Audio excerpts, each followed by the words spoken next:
एक ऐसी प्रेम कहानी जिसे भुला दिया गया। भारत कई अनूठी कहानियों और घटनाओं का साक्षी रहा है। यहाँ हर मोड़ पर कुछ ना कुछ ऐसा सुनने को जरूर मिल जाता है जो आपको हैरान कर देता है कि क्या वाकई ऐसा हो सकता है।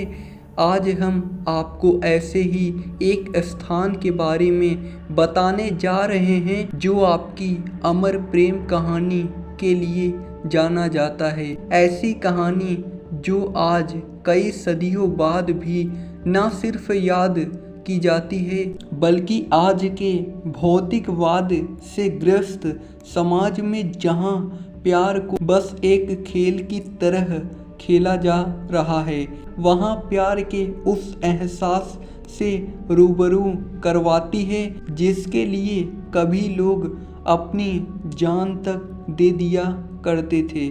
यह कहानी मांडू की रानी रूपमती और बाज बहादुर की है। इतिहास के पन्नों में दर्द मांडू मध्य प्रदेश स्थित रानी रूपमती का महल एक समय पहले तक बेहद खूबसूरत हुआ करता था। इतना कि कोई भी उसे देखकर अपनी आंखों पर विश्वास ना कर पाए कि क्या वाकई कोई इमारत इतनी बेहतरीन हो सकती है। इस महल के ऊपर मंडप बने हुए थे जहां बैठकर पूरा राज्य नजर आता था। यह महल 365 मीटर ऊंची और सीधी खड़ी चट्टान पर स्थित है जिसका निर्माण बाज बहादुर ने करवाया था।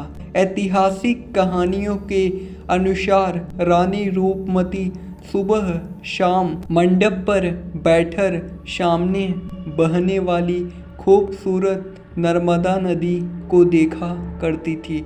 महल के नीचे की ओर एक और महल है जिसे बाज बहादुर महल कहा जाता है और इस महल से रानी रूपमती का मंडप बहुत खूबसूरत नजर आता था। ऐसा माना जाता है कि जब रानी मंडप में होती थी तब बाज बहादुर अपने महल के झरोखे से रूपमती को घंटों निहारा करता था। सन 1561 की बात है जब मुगल बादशाह अकबर के सेनापति आदम खां ने मांडू पर आक्रमण कर बाज बहादुर को पराजित कर दिया और रानी रूपमती को अगवा कर लिया। रानी रूपमती ने आदम खां के सक्षम समर्पण नहीं किया और अपनी जान दे दी। इस घटना के बाद रानी रूपमती और बाज बहादुर की प्रेम कहानी अमर हो गई और अकबर ने ही इन दोनों की प्रेम कहानी को लिखित रूप प्रदान करवाया। मांडू में न सिर्फ रानी रूपमती का महल चर्चा बटोरता है बल्कि यहाँ कई और भी स्थान हैं जो अपनी खूबसूरती के लिए मशहूर हैं। मांडू की मस्जिदें भारतीय इस्लामी स्थापत्य कला की बेजोड़ उदाहरण है। इसके अलावा दो अन्य महल जहाज महल और हिंडोला महल भी सौंदर्य के उत्कृष्ट नमूने हैं। मांडू स्थित अशरफी महल की कहानी भी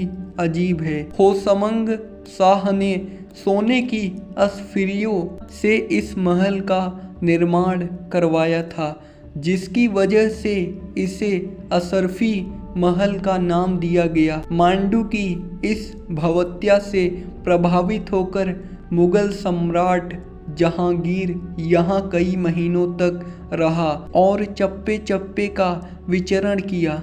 उसने अपने प्रवास के दौरान कई भवनों का न सिर्फ निर्माण करवाया बल्कि कई पुरानी इमारतों को भी मरम्मत भी करवाई। वर्ष 1732 में मल्हार राव के नेतृत्व वाली मराठा सेना ने मांडू के मुगल गवर्नर को पराजित कर इस राज्य पर कब्जा कर लिया। तब से लेकर राजशाही के अंत तक मांडू पर मराठों का ही राज रहा। आज़ादी के बाद जब मांडू की रियासत पर सरकार का आधिपत्य हुआ तब यहाँ मालवा पर्यटन रिसॉर्ट बनाया गया।